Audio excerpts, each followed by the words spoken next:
Shadows your days and you wonder if you will feel whole again. There is hope and healing from a reproductive loss. Call the International Helpline, 866-482-LIFE, and talk with someone who has been where you are. Your call is confidential, 866-482-LIFE. You do such a disservice when you lie about things like this. Your experiences cannot be erased. Our truths cannot be erased. Our lives must not be erased. I walked into the hospital. I walked out of the hospital. Every time the media walks back on the truth, we must walk it forward. Why do you think you were targeted? I can just assume, I come really, really hard against 45. We are calling on the media and our elected representatives to condemn the hideousness of racism, of homophobia, and the monstrosity of MAGA. I fought back. They ran off. I didn't. You do such a disservice when you lie about things like this. Freedom prospers when religion is vibrant and the rule of law under God is acknowledged. An informed patriot is what we want. Welcome to American Family Radio's Focal Point, the home of muscular Christianity on conservative talk radio. Muscular Christianity, where we relentlessly explore the intersection of truth and politics. The trouble with our liberal friends is not that they're ignorant. It's just that they know so much that isn't so. Now, here's your host, Brian Fisher. Howdy, and welcome to a brand new week of broadcasting on American Family Radio, the home of muscular Christianity on conservative talk radio. And I am Brian Fisher, your loyal, your convivial, congenial, amiable, and effervescent host. As always. I forgot the list of adjectives I'm supposed to use. Yeah, maybe Rob and I can start doing that, and you can just do as always. That might help out. So you think I'm going to trust you no, I guess with the labels that are used to describe me?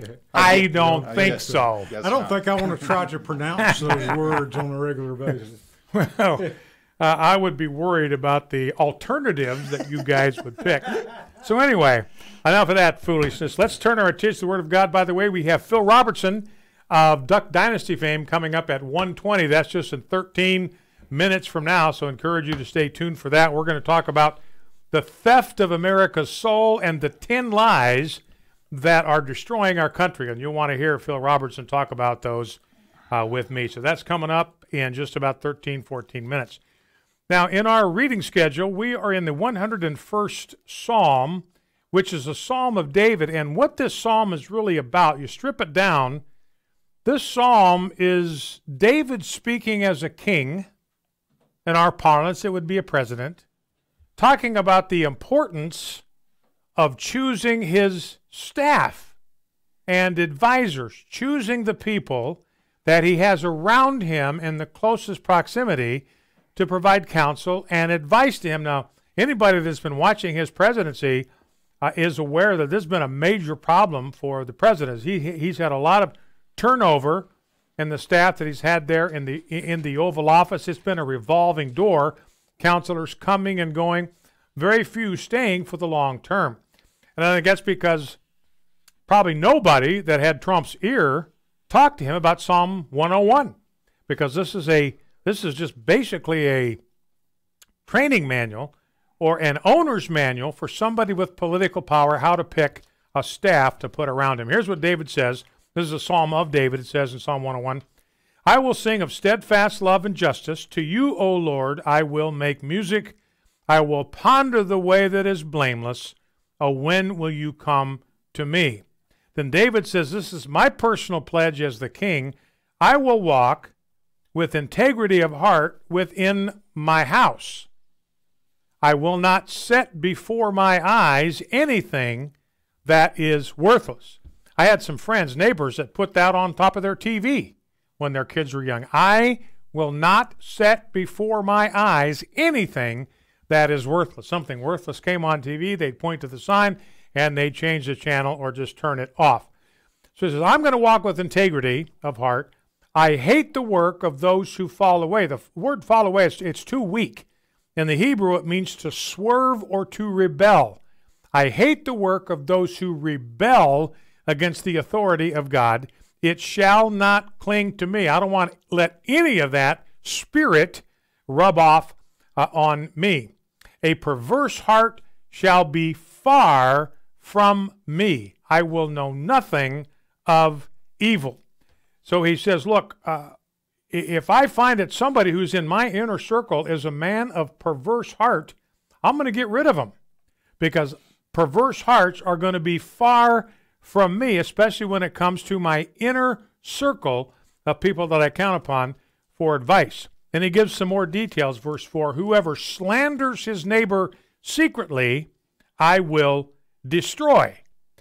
So David says, look, I have somebody who starts coming up to me and whispering to me about other people that work for me and what cretins they are and what terrible people they are. I'm getting rid of them because they're gossipers and they're slanderers, and I cannot have that in my administration. So anybody that slanders, that gossips about others is gone. Whoever has a haughty look and an arrogant heart, I will not endure. So the second thing I'm not going to put up with is arrogance or pride. I find somebody who is impressed with himself, is stuck on himself, filled with pride, filled with hubris, filled with arrogance. I'm going to have to let that guy go, because that's going to pollute everything that we are trying to do together. Then he talks about the people he will pick. I will look with favor on the faithful in the land, that they may dwell with me. He who walks in the way that is blameless shall minister to me. So he says, what I am looking for, number one, in my aides is loyalty and faithfulness and dependability and the quality of being trustworthy. That's what I am looking for. I see somebody with that quality, that's going to recommend itself to me. I will look with favor on somebody like that. But, verse 7, no one who practices deceit shall dwell in my house. So he finds somebody in his inner circle that's lying to him, that's misleading him, that's not telling him the truth about what's going on in his kingdom or in his world. They're gone. No one who utters lies shall continue before my eyes. And he says, because public service is a fluid thing, morning by morning I will destroy all the wicked of the land, cutting off all the evildoers from the city of the Lord. Now, he doesn't mean he's going to go around with a knife and cut everybody's heads off. He's saying, look, people that gather around me that are wicked, people that are in my city trying to help me govern things, and they turn out to be evildoers, they're gone. I'm cutting them off from my service. They won't even be allowed to stay in the city. So again, it's certainly one of the applications for us if we start a ministry, if we start a business. It's absolutely critical that we give very careful attention to what David is talking about here, that we only gather around us people with character, people with integrity, and people who have proven themselves trustworthy. Well, let's go to prayer. Lord God, I pray this day in Jesus' name for myself, for my family. I pray for this listening audience, everyone in the sound of my voice right now, the listening audience of Focal Point. Pray for every man, woman, and child in this land, including our elected officials, our mayors, our governors, and our president, especially President Trump. And I pray that all of us, Lord, will make music to you, O Lord, and sing of your steadfast love and justice. I pray that each of us will be careful to lead a blameless life, and we will wait patiently for you to come to our aid when we are in trouble. May each of us walk in his house with a blameless heart, a heart of integrity, and set no vile or worthless thing before our eyes. I pray that we will hate the deeds of faithless men, and that none of their deeds will cling to us. Prompt us to keep men of perverse heart far from us, and have nothing to do with evil. Use us to silence the wicked in the land, and those who slander their neighbors in secret. I pray that we will refuse to endure any who have haughty eyes and an arrogant heart. May no one who practices deceit or speaks falsely stand in our presence. Instead, I pray that we will look with favor on the faithful in the land, that they may dwell with us. May we look for encouragement and counsel only from those who walk in the way that is blameless. I pray that our civic leaders, and I pray especially this day for our president, that he and they will be careful to lead blameless lives. May President Trump hate the deeds of faithless men and have nothing to do with men of perverse heart. I pray that he will refuse to gather around him men who practice deceit, speak falsely, or have haughty eyes and a proud heart. I pray that through his leadership, the wicked and evildoers will be removed from Washington, D.C. and our nation.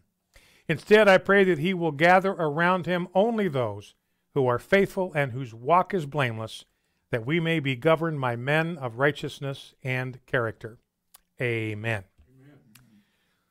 All right, well, let's turn our attention to some other things just before the break, before we bring in Phil Robertson. Remember, he'll be our guest here in about 6 minutes. And I want to begin, Jeff, with something that you and I talked about. I think this story showed up on Friday.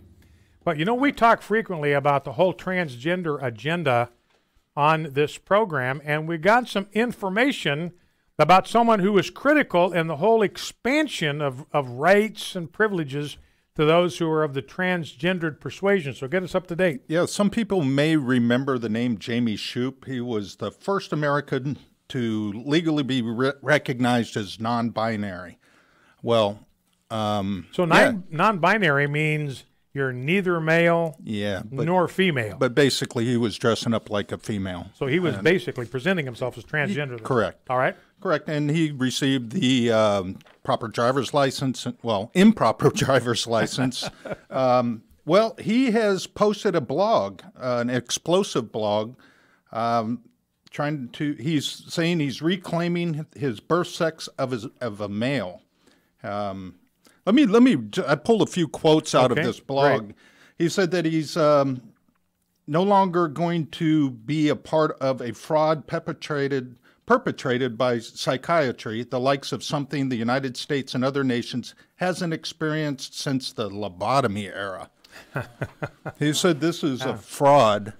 I will not be a party to advancing any harmful gender ideologies that are ruining lives, causing deaths, and contributing to the sterilization and mutilation of gender-confused children. He's come out pretty strong against this. He's lived his life as this and has seen the error. And he's come back to his birth identity, which was a male. And it's interesting, you know, you mentioned, Jeff, that he's referring to this as similar to the days of the lobotomy area, the kind of pseudoscience that's connected with this. And there was a time when they were doing frontal lobotomies on people because they thought it was going to cure them of whatever their mental illness was. It just left them zombies and vegetables, and saying that's what this stuff is when you're doing surgeries and pumping hormones into people. It's just you're mutilating children. I think the exact word he used was fraud. Fraud, yeah. Yep. So he says the whole thing is a fraud. So there it is, ladies and gentlemen. And thanks, Jeff, for that report. One other thing, he is a big supporter of Donald Trump in doing away with transgenders in the military, and he's in favor of reversing the bathroom kind of policies. Legislation. Yes. Yeah.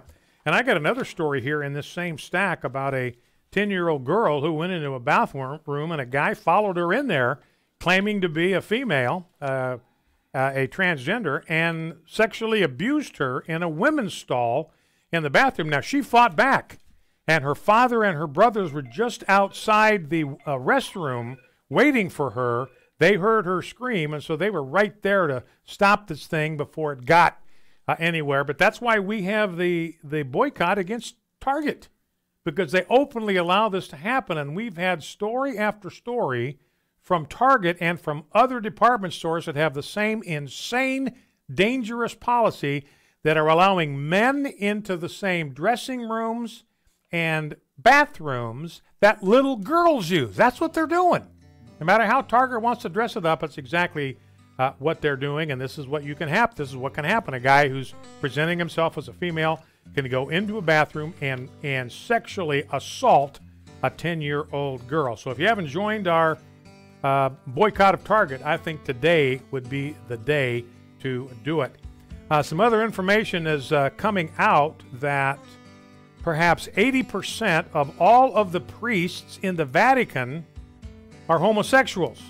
This is from a book. A guy had done tons of interviews, like 15 100 interviews with different people in the Vatican, and that was the conclusion he came to. He talked to 41 cardinals, 52 bishops and monsignors, 45 papal ambassadors, 11 Swiss guards, 200 priests and seminarians, came to the conclusion that 80% of the priests inside the Vatican are homosexuals, 30 to 70% around the world.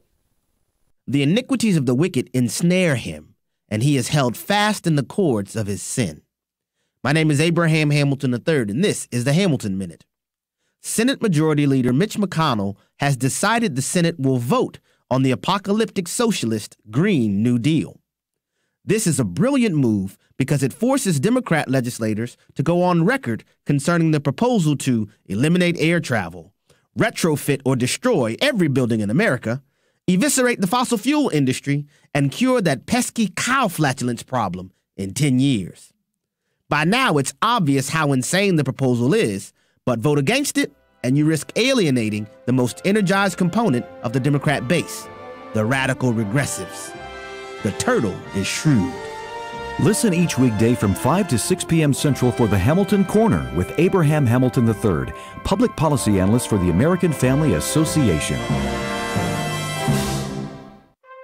This is Dr. Richard Land, president of Southern Evangelical Seminary. Welcome to Bringing Every Thought Captive. In our last two programs, we talked about Washington and Lincoln as we celebrate President's Day. And we talked about how Abraham Lincoln really did distill the essence of the American experiment at Gettysburg. Lincoln declared, quote, that these dead shall not have died in vain, that this nation, under God, shall have a new birth of freedom, and the government of the people, by the people, and for the people, shall not perish from the earth, end quote. Now we know from an eyewitness what the emphasis was in the last lines of that speech. Most people today say, of the people, by the people, and for the people. But Lincoln, when he delivered the speech, said, government of the people, by the people, and for the people, shall not perish from the earth. For President Lincoln and Washington before him, the people were sovereign, and the government gained its authority from the consent of the governed, not top-down government.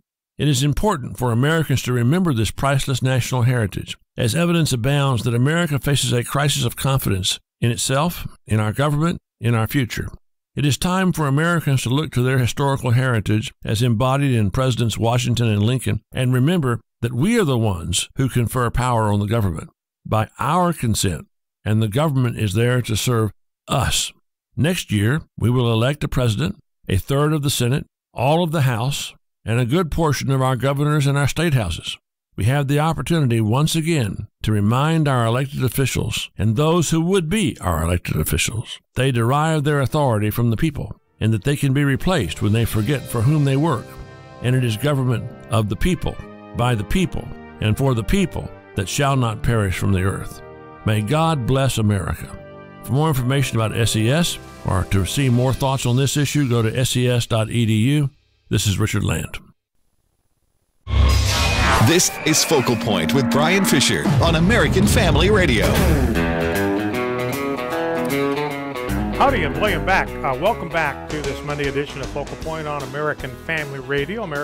Focal Point, the home of muscular Christianity on American Family Radio, and the home of the fastest 60 minutes in American media. Pleased to welcome to our decision maker line someone who will be familiar to almost everyone in our listening and viewing audience, Phil Robertson of Duck Dynasty fame. He's got a brand new book out. We want to chat with Phil for a few minutes about that book. Phil Robertson, welcome to Focal Point with Brian Fisher. Hey, good to be here, Brian. It's great to have you with us. Now, you've got a brand new book out, Phil, called The Theft of America's Soul. The subtitle is Blowing the Lid Off the Lies That Are Destroying Our Country. So I want to talk with you about a couple of these lies in particular. You've got chapters devoted to each one of these 10 lies. But I think one of the main ones, Phil, that you talk about in this book is the myth or the lie that the truth is something which is relative. Give us your take on that view. Well, it's got to where now Americans are looking at each other and say, well, you have your truth, I have my truth, but there's no absolute truth anywhere. So we're debating on where the cosmos came from. well, we don't know exactly what happened. Did it just come from nothing and just random chance? You said that's about what we're going to hold as the truth. We think that's what's happened. So we take theories like that's nothing more than contemplation and speculation, but we present them as the truth. Just start there, then you work your way down. Salt water made us. Salt water, H2O, 2 parts of hydrogen, 1 of oxygen, and somehow or another it created you, my man, Brian, and myself, gave us a conscience where we know the difference between right and wrong. So you just start there and you get to look and you say, you know what? It's a lot easier and it takes less faith to believe in the beginning God created the heavens and the earth. I'm accepting that by faith, and I'm rejecting the thing made itself, the cosmos, and salt water made us. I just reject it outright. And I'm basically trying to get people through the book to love God and love each other, and it's like pulling teeth, Brian. Yeah. Well, you know, and you have a chapter on the existence of Satan, that he is real. He's a liar, Christ said, and the father of lies. Every lie we hear comes from the devil, and one of his best tricks is to get people to believe that he doesn't exist. That's it. And what they'll say to you, they say, what you trying to say? Have you noticed that every time there's a mass shooting of some sort, everybody goes in there, the authorities and investigators, they're trying to find a motive. 1 John chapter 3, John the Apostle's talking, he said, this is the message we've heard from the beginning. We should love one another. Don't be like Cain. Now look, when John wrote that, that was 5,000 years from the original, the first murder I know of, when Cain killed his brother. John the Apostle goes all the way back 5,000 years and says, don't be like Cain.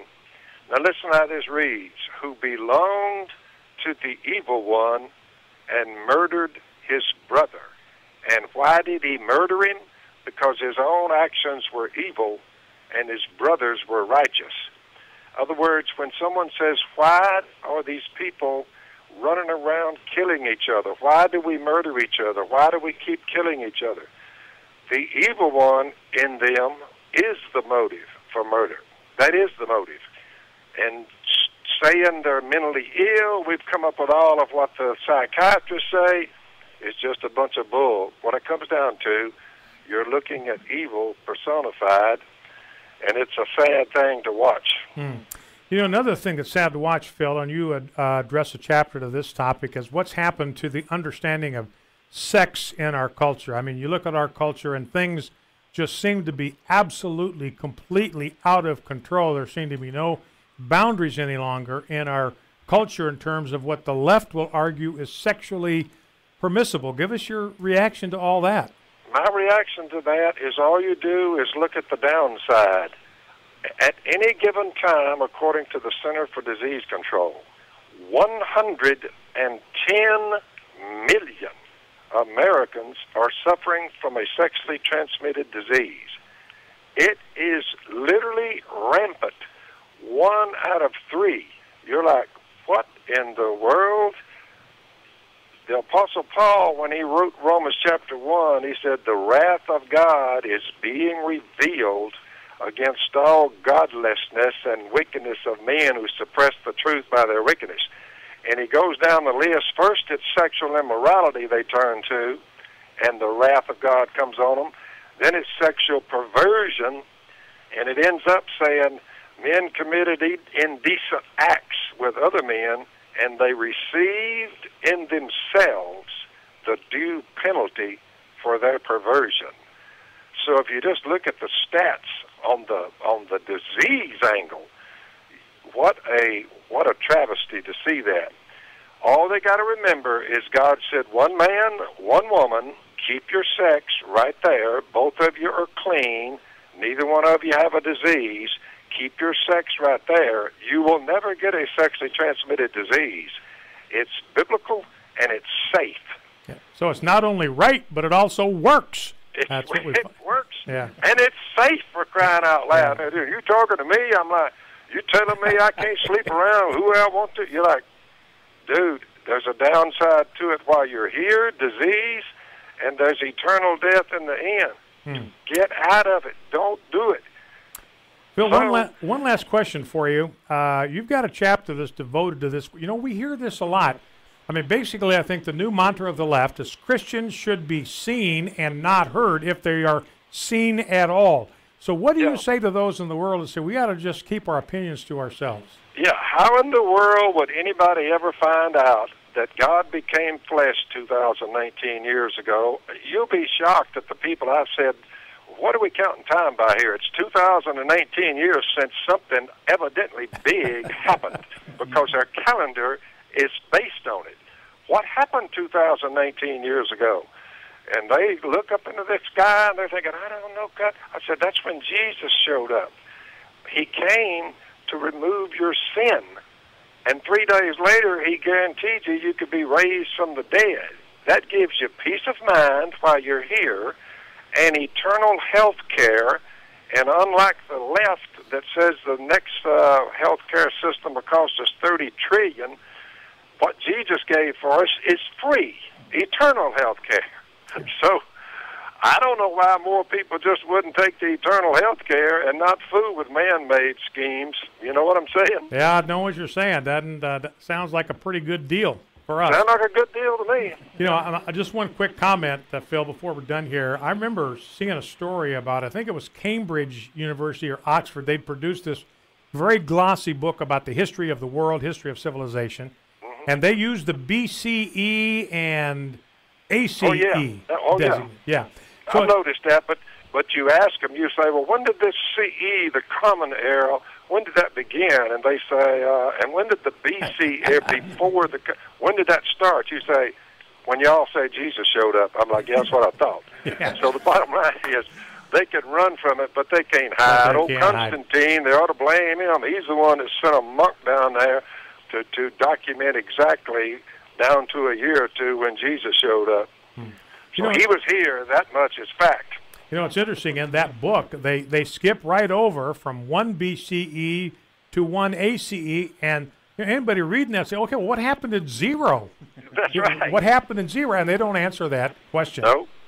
Okay, the new book by Phil Robertson of Duck Dynasty fame is The Theft of America's Soul, blowing the lid off the lies that are destroying this country. If you'd like to get more information about some of the topics that Phil and I have talked about today, this is the place to get it. Get it at Amazon. Get it, I assume, Phil, wherever books are sold, as they say. Yep. All right. All right, man. Thank you, Phil. Appreciate it very much.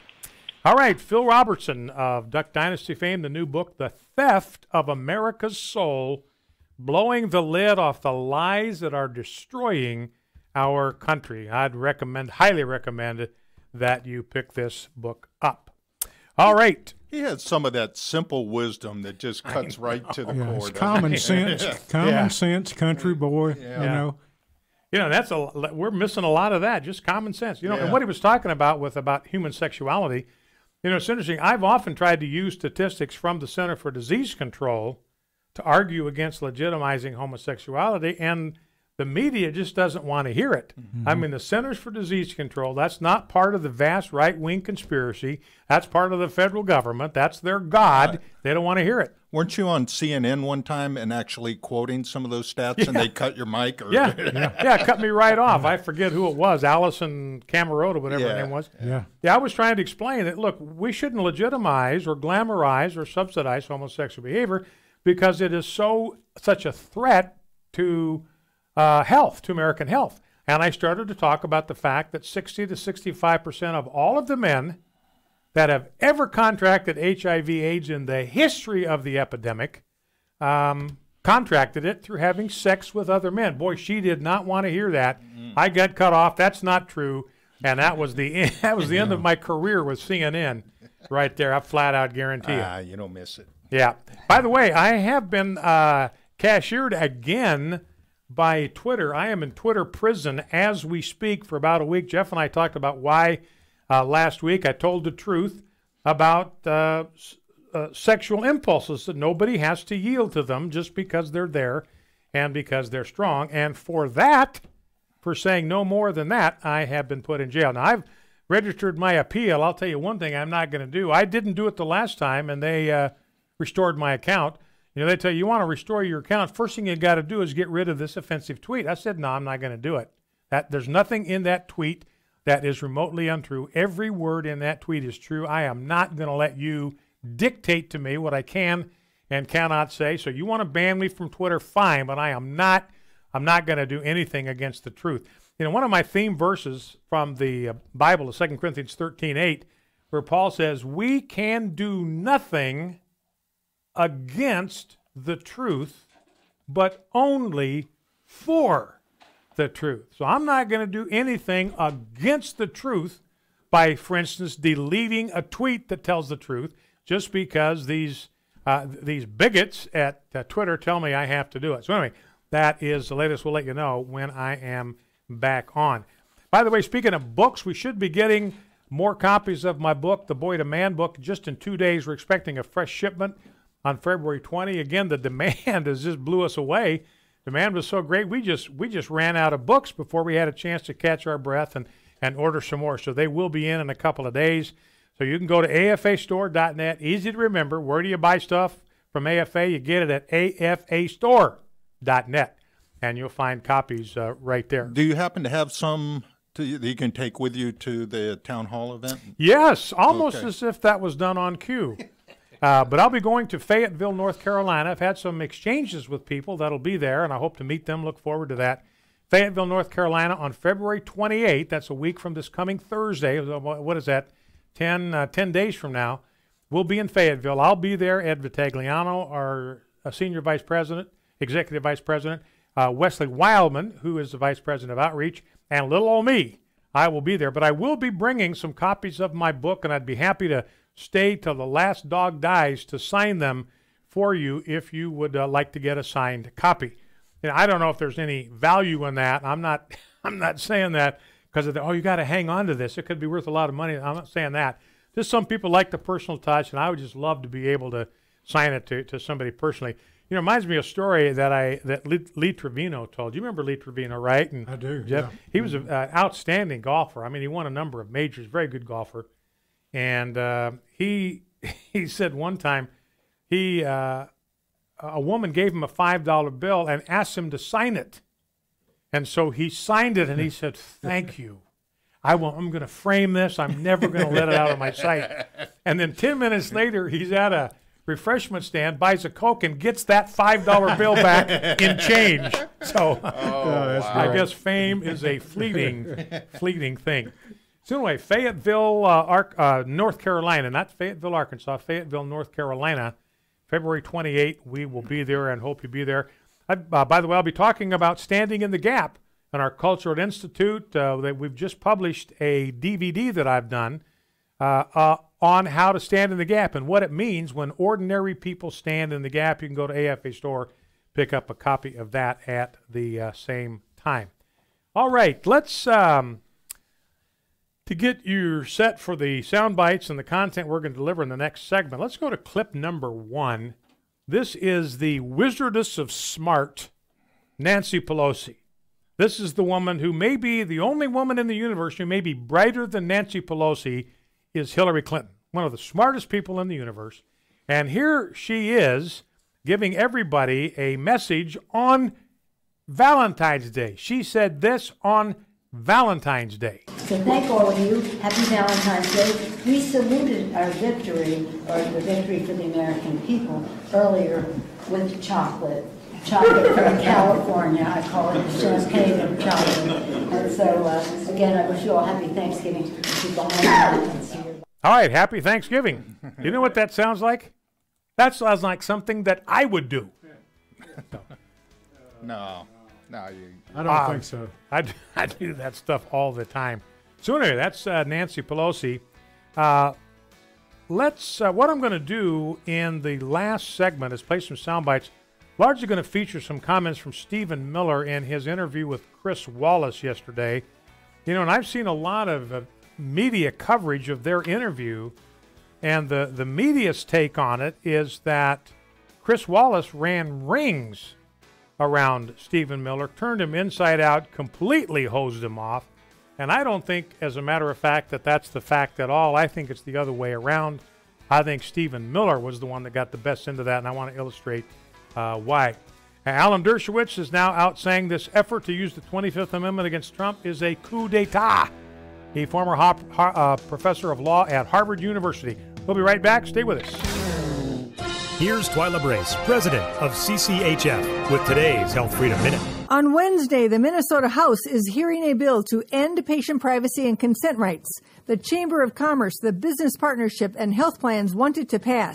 Minnesota law currently requires patient consent before patient data can be disclosed, accessed, analyzed, sold, or used to profile patients and control doctors. It's a better than HIPAA law. But consent requirements prevent these self-interested outsiders from tying the hands of doctors and sharing in the $7 billion of revenue generated each year from storing and analyzing confidential patient data.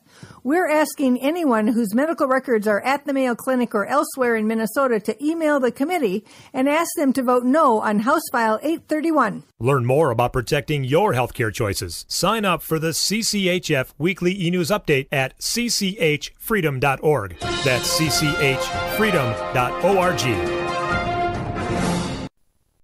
I was on the coffee table at the doctor's office when this nice lady with flu-like symptoms picked me up and started reading my article, Spiritual Warfare in the Culture.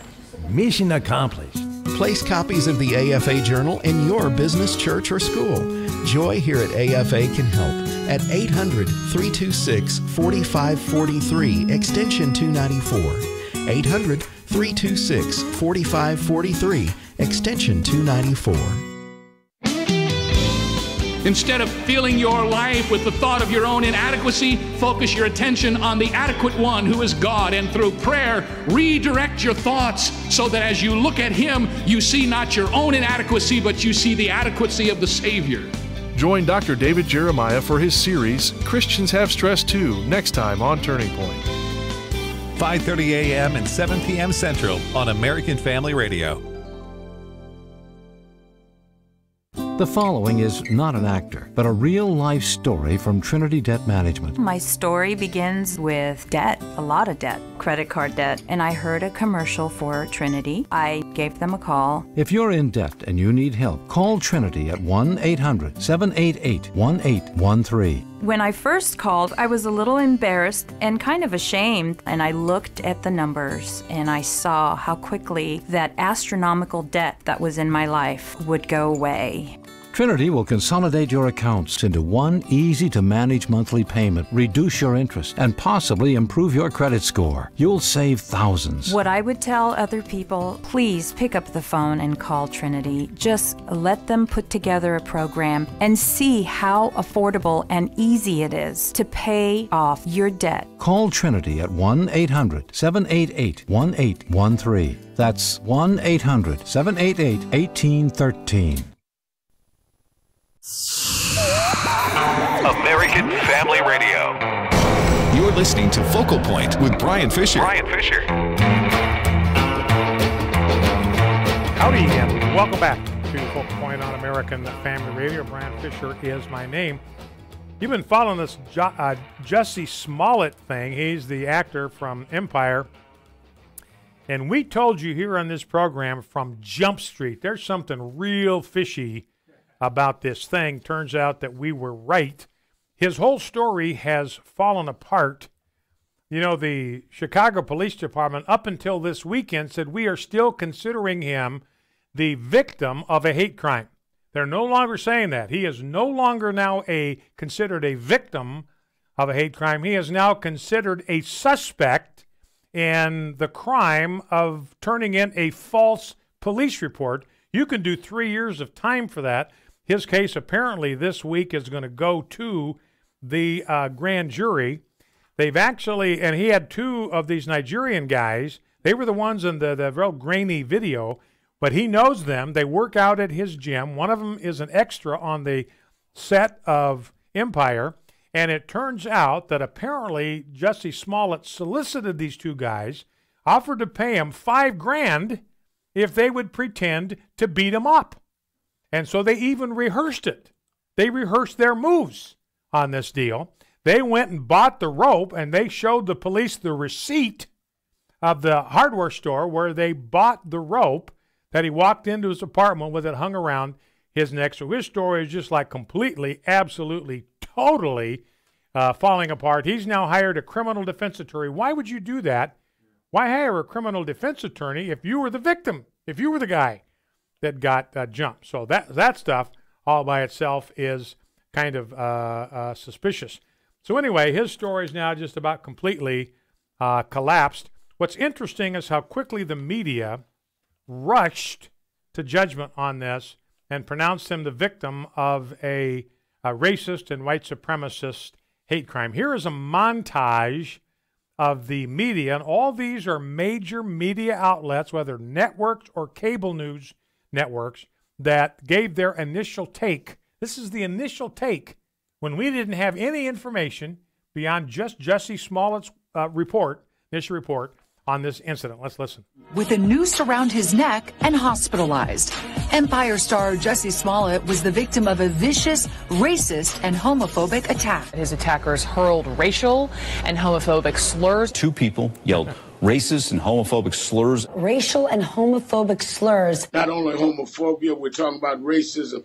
We're talking about hate with steroids. They are looking for two suspects who were apparently wearing Make America Great Again hats. The offenders uttered, "This is MAGA country." The hate crime went down early this morning in Chicago. Officials are investigating the alleged assault as a hate crime. And now police say they're investigating this as a possible hate crime. Anyone attacked in a hate crime like this is an outrage. This is stomach-turning, mind-boggling information. It's out of control. Speaker of the House Nancy Pelosi tweeting, "The racist, homophobic attack on Jussie Smollett is an affront to our humanity." And Senator Cory Booker said the vicious attack on actor Jussie was an attempted modern-day lynching. Kamala Harris calling the attack an attempted modern-day lynching. But I'm so shaken by the story. This is horrible to report. This is a horrible story. This is a horrible story. Yeah. I mean, the circumstances are just horrific. Horrendous and unacceptable. Absolutely despicable. Yeah, a lot of people can't believe this is actually happening in 2019. It's hard to believe that we're reporting, that we're even saying words like this in 2019. And this is America in 2019. All right, there you have it. You know, and that's why I always say hate crimes are so rare that they have to be invented. I want you to think about it just for a second. If they're so rare, they have to be invented. I just want to leave you with this thought. Maybe America, if hate crimes are so rare that they have to be invented, maybe America is not as racist as the left wants us to believe. I'll let you chew on that for the rest of the day. Nancy Pelosi, by the way, deleted her tweet. So anyway, that's going on out there. Now, this is an interesting thing. I'm just going to mention this, and then we got to get to some more sound bites. But in New Orleans, they have a huge parade in connection with Mardi Gras. It's called like the Zulu parade. There'll be like 1,500 people, men and women, marching in this parade. And all of them, whether they are white or black, will be wearing blackface. Every one of them. Everybody is blackface in this Zulu parade.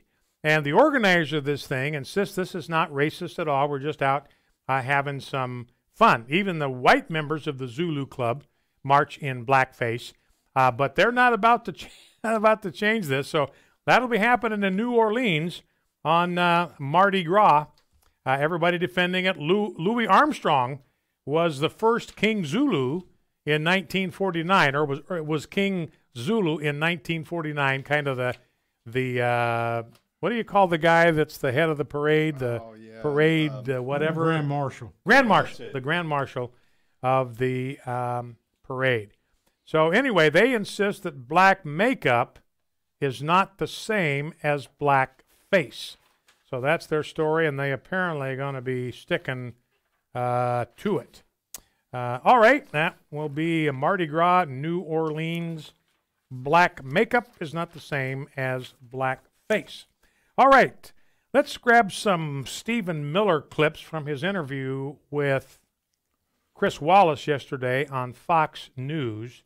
Here is clip number 1, where Miller is talking about the fact that back in the day that Chris Wallace wants to take him back, it was easy to get people out of the country. Today, because of judges, because of activist policies, because of laws like the one that Donald Trump just signed on Friday, not that easy. Clip number 3. Back then, 95% could be turned around in a matter of days. As a result of loopholes, activist judicial rulings, and increasing sophistication from cartels, the reality is that more than half of people crossing the border are what we call non-impactable. They can't be turned around. And so what you see is sophisticated operations and smugglers will actually push out migrants and children and family units to divert border agents, and then because there's not secured areas with the wall, they'll then cross after the border agents have been diverted to those areas. All right, so it says, look, we used to be able to turn around and deport people. Now we can't do it. And in this bill, one of the things that the establishment did, Democrats and Republicans together, you talk about collusion, colluding together against President Trump.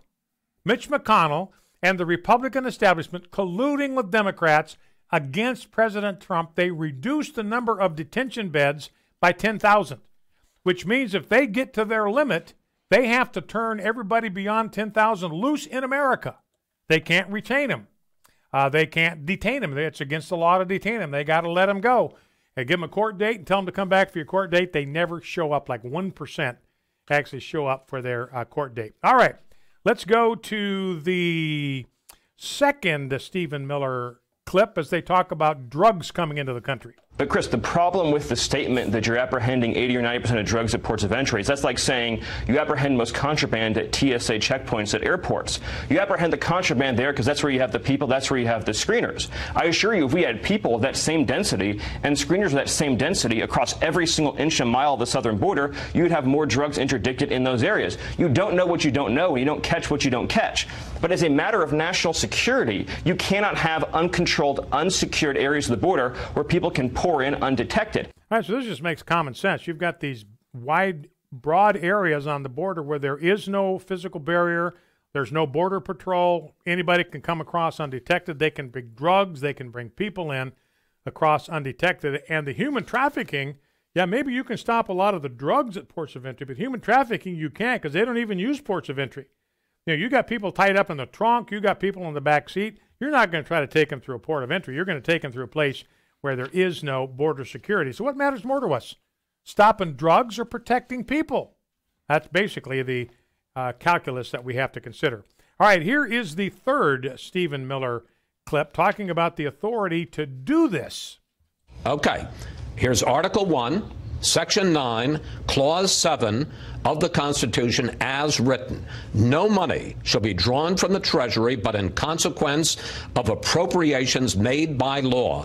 Isn't what President Trump wants to do a clear violation of what the founders, of what James Madison talked about as giving Congress the power of the purse? No, because Congress in 1976 passed the National Emergencies Act and gave the president the authority as a result of that to invoke a national emergency in many different circumstances, but among them for the use of military construction funds. And that was the point I was making earlier, is that if the president were to say we're going to use military construction funds to say increase the perimeter around a base in Bagram, around a base in Syria, nobody would even say anything about it. When we have 4,000 troops on the border right now, and as a result of that mission, they need to secure those areas where they're patrolling. So again, I think Miller got the best of that exchange quite easily. In fact, in the text of the declaration that the White House issued on Friday, President Trump points out that of the 60 national emergencies, one of them, former Arizona Governor Janet Napolitano, declared a state of emergency along the border in 2005. She was President Obama's head of the Department of Homeland Security. She's a Democrat. She declared a national emergency or a state of emergency along the border 2005. New Mexico Governor Bill Richardson, another card-carrying Democrat, declared a state of emergency at the border in 2005. And both President Bush and President Obama directed the use of the military to assist the Department of Homeland Security in securing and managing the southern border. So states of emergency, that's been done by Democrats, sending the military down to the border to help with construction. That's been done by Republicans and Democrats.